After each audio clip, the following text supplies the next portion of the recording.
시작에 앞서 먼저 와주신 여러분께 감사의 말씀 전합니다.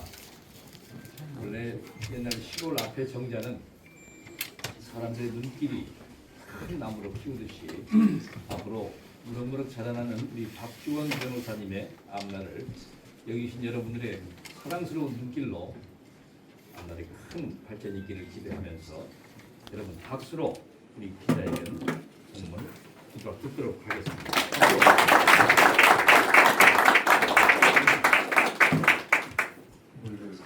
어려운 시간 내주셔서 감사 말씀드립니다. 조국 당대표님, 조국 혁신당 당대표님도 오늘 전주로 오셨다고 해서 혹시나 좀 저희가 밀리지 않을까 대신 걱정도 했는데 그래도 많이 와주셔서 언론인 여러분께 다시 한번 감사 말씀드립니다. 회견문 낭독하겠습니다. 존경하는 당원 동지 여러분 그리고 언론인 여러분, 저는 오늘 더불어민주당 평당원 최고위원 선거에 출마합니다. 저는 조직도 뒷배경도 없습니다. 오직 당원의 이름으로 민주당을 당원 주권 정당으로 바꾸기 위해 이 자리에 섰습니다. 이재명 정부가 국민 주권 정부를 기치로 국민 한 사람 한 사람이 주인이 되는 나라를 열고자 하듯 민주당도 평범한 당원이 주인이 되는 당원 주권 정당으로 다시 태어나야 합니다.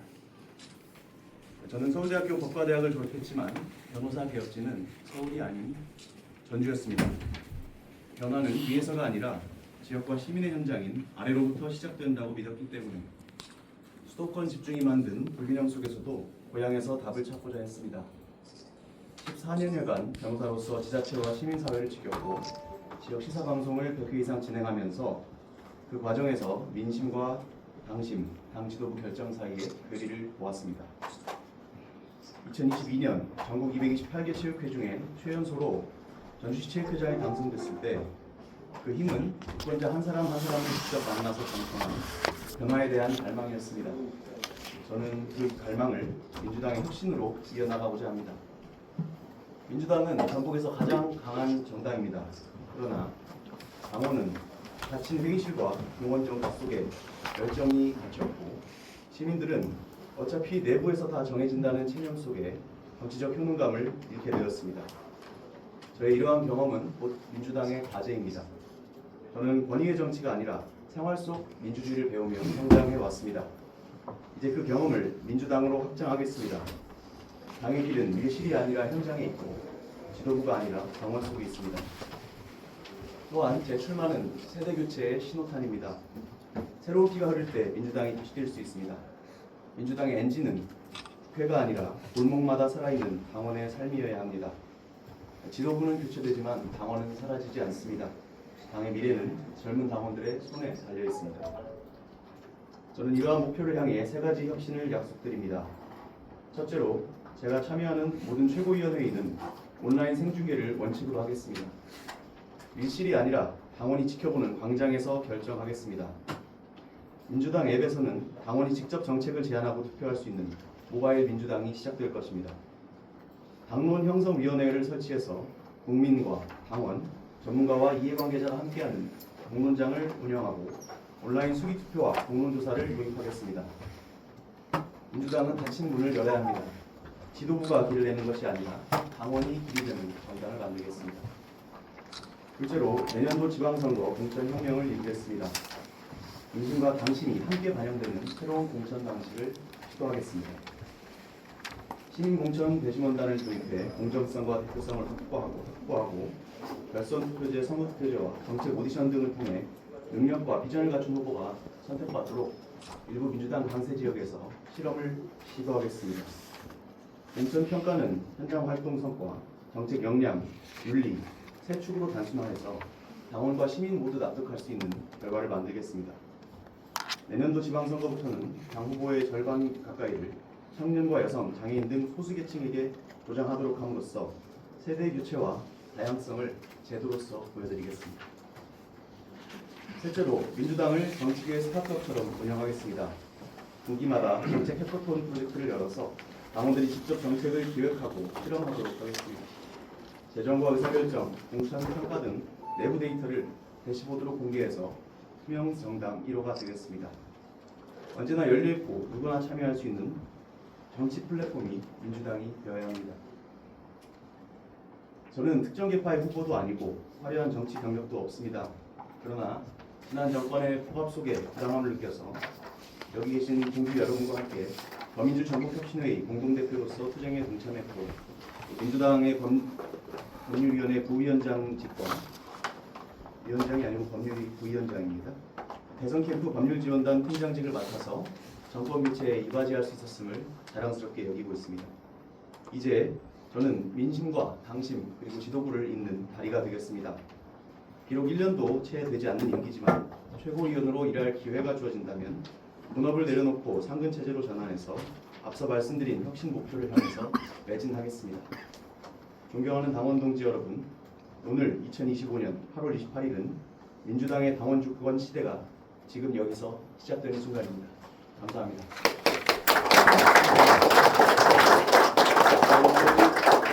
해주신 우리 기자님들의 그 질문을 좀 받도록 하겠습니다. 전국 경쟁률이 얼마나 되는 걸로 파악하고 있어요? 제가 공식적으로 들은 바로는 최근에 언론사에서 인터뷰를 한 25세 청년 후보자가 한 명 등록을 한 것으로 알고 있고, 비공식적으로는 임실군의 어떤 이장님도 등록을 하셨다고 하고, 초기에는 전북이 당원이 굉장히 많은데 비해서 누가 이렇게 지도부에 참여해서 권한과 책임 있는 자리에 나서려 하지 않는다라는 약간 비판성 기사가 떴었는데요. 이후에 확인해 보니까는 사실이 아닌 것으로 알려졌고, 저 또한 오늘 기자회견을 하게 된 계기도 그 기사에서 어느 정도 영감을 받은 점도 있습니다. 전국에도 이런 목소리가 살아있다라는 점을 좀 보여드리고 싶었습니다. 두 가지 여쭤볼게요. 예. 먼저 최근에 보면 조직도 없고 교육 맡아서 말씀하셨어요. 예. 더 혁신 전국이 지금 상임 대표가 보이시죠? 예. 그게 지금 이재명 대통령이 그 전에 그냥 사조직으로 알려져 있잖아요. 대학교적으로.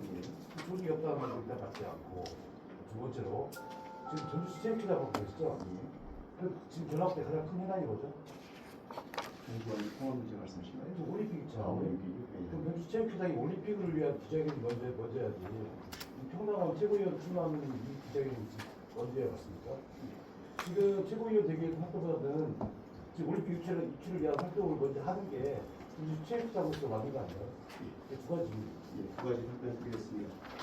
더민주 전국혁신회의는 지난번 정권 교체를 성공적으로 마치고 3기 집행부와 출범했습니다. 저도 여기 계신 여러 동지분들과 함께 더민주 전국혁신회의의 상임 공동대표로서 활동에 동참하고 있고요. 더민주 전국혁신회의 내부에서도 적지 않은 수의 위원들이 상임위원들이 이번 횡당원 최고위원 선거에 출마한 것으로 알고 있습니다. 그러나 혁신회의가 그 중에 특정 후보를 공개적으로 지지한다거나 밀어준다거나 그런 얘기는 없을 것으로 지금 생각되고요. 체육회장 문제를 말씀하셨습니다. 체육회장직은 사실 여러 가지 말씀을 드리지만 일단 올림픽 문제를 먼저 말씀드리면, 올림픽이 현재 IOC 총회에서 올림픽 개최지, 유치 도시를 선정하는 데 있어서 룰을 정하는 단계입니다.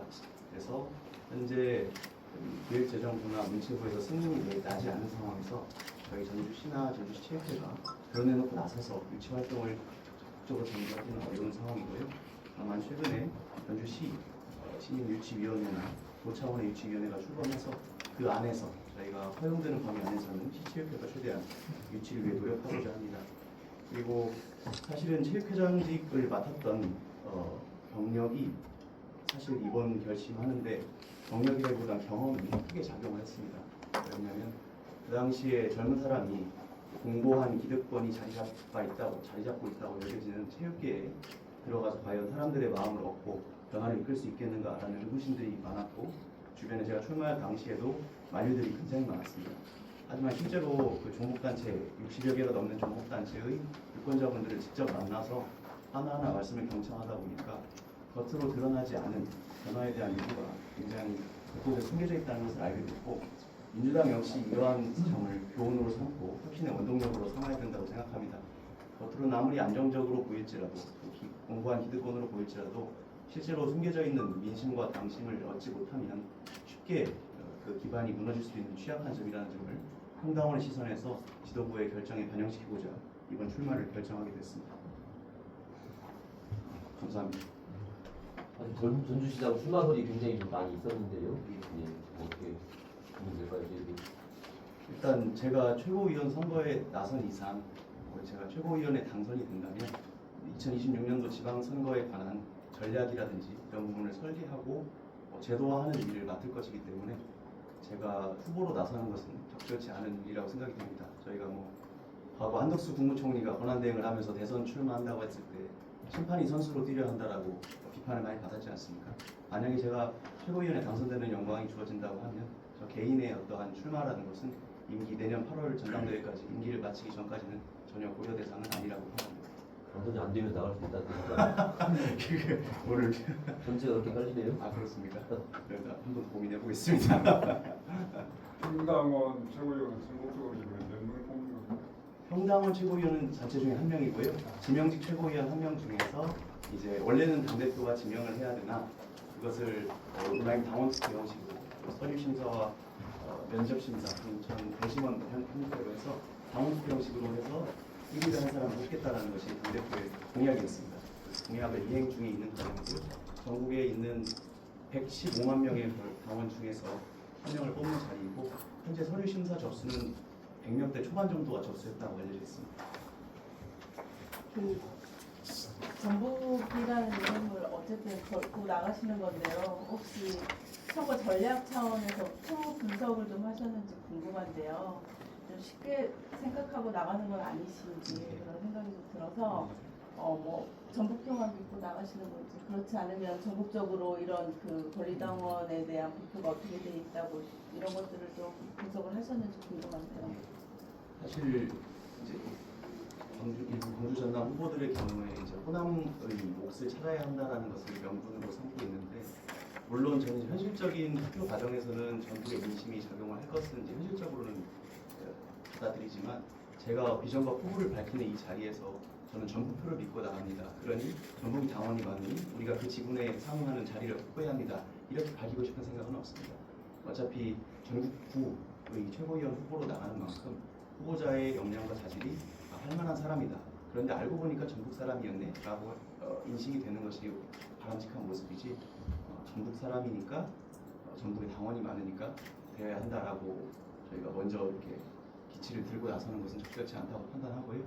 실제로는 이제 제가 대선 캠프에서 활동을 하거나 과거 법률위원회에서 활동을 하면서 수도권 그리고 영남, 충청권에 알게 되신 분들도 적지가 않습니다. 그래서 그분들도 한번 해보았으면 한다라는 말씀을 주셔서 이번 도전에 나서게 됐다는 점도 말씀드리고 물론 가장 제가 든든하게 생각하는 배경은 여기 계신 많은 전북인들이 있는 분명합니다. 이게 평당원 최고위원 선거긴 하지만 통상적으로 그동안의 최고위원 선거를 보면 중앙당에 좀 동망이 있는 분들하고 교감이 좀 있거나 그렇지 않으면 권유나 추천 이런 것들을 위해서 거의 나가기도 하는데요. 혹시 좀 그런 것들이 있으실까요? 제가 이제 먼저 제안을 받은 것은 그런 경망 있는 분들은 아니었고 오히려 평당원 분들로부터 제안을 먼저 받았습니다.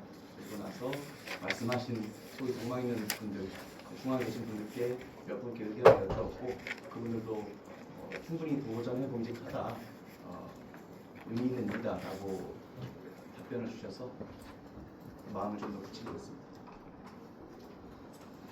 저희는 당원권 전담을 말씀하시고 상당한 당사하시는 것처럼 말씀하신 게 잘 이루어지려면 당원 관리면서 당원 하면 당원 개인의 의사가 중요하다고 생각하는데 최근에 원당대 총학생 당원 가입 의혹으로 수술을 많이 하고 있습니다. 제가 재생활 시간이 얼마 안 됐지만 이런 활동 행위가 전북 지역에서 좀 많이 있었던 걸로 알고 있는데 그런 행위 있는데 생각하시고 사실은 이제 입시 제도를 바꾸지 않고 교육을 바꿀 수 없듯이 사실은 공천의 방식을 바꾸지 않고 그런 병폐를 없애기는 어렵다고 생각하고요. 따라서 총선이나 지방선거나 마찬가지로 저희가 특히 이제 민주당이 전통적으로 강세였던 일부 지역에서 그러한 조직 선거 내지는 지역 조직의 꾼을 양산하는 동원 선거들의 모습이 병폐가 계속해서 지적되어 왔기 때문에 그리고 또 최근에 명태균 게이트나 이런 사건들을 통해서 여론조사 중심의 공천 방식의 한계가 여실히 드러나지 않았습니까? 그래서 내년도 지방선거에서 최대한 실험적인 방식을 시범 도입하는 것이 필요하다고 말씀드린 것도 같은 맥락에서 그 좋은 분야를 결정하시는데 당선된다고 가정을 했을 때 과연 혼자만의 힘으로 중앙당 그 공고한 기득권을 깨뜨리고 과연 이게 가능할까 이런 좀 걱정이나 우려가 있거든요. 제가 이 공약들을 생각하면서 현실 실현 가능성이 얼마나 있을지도 사실 고민을 했거든요. 그리고 최고위원 중에 일원이고 더구나 선출직 최고위원이 아니고 지명직 최고위원이기 때문에 발언권에 한계가 있을 수밖에 없고 더군다나 여의도에서 뭐 국회의원이 아닌 원외의 최고위원이 발언할 수 있는 한계가 있다고 생각을 하는데 현재로서는 정청래 당대표께서 약속하셨던 당원 주권 정당이라는 기치하에 이번 평당원 최고위원도 유례 없이 최초로 마련되는 자리인 만큼 사실은 평당원 최고위원의 발언에 어느 정도 무게감을 실어줄 것인가는 당대표의 공약의 이행도 얼마나 이행을 하는지 성과와도 연결되어 있다고 생각합니다. 그래서 최대한 이제 그런 점들을 파고들어서 평당원들의 의사를 전달하고 관철시키기 위해 노력할 것이고요. 기본적으로는 최고위원이라는 역할은 당대표의 참모와 비슷한 성질을 가지기 때문에 제가 뭐 혼자서 뭐 부각되게 튀게 나서서 당론이라든지 지도부의 전체적인 결정과 무관하게 따로 떨어져 가서 이렇게 뭐 지도부 내 내용이라든지 불협화음이 있는 것처럼 보이는 것은 그 또한 바람직하지 않다고 생각합니다. 내부적으로 비공개적으로 내지는 물밑에서 작업을 통해서 최대한 평당원들의 의사가 관철될 수 있도록 노력하겠습니다. 자, 또 안 계십니까?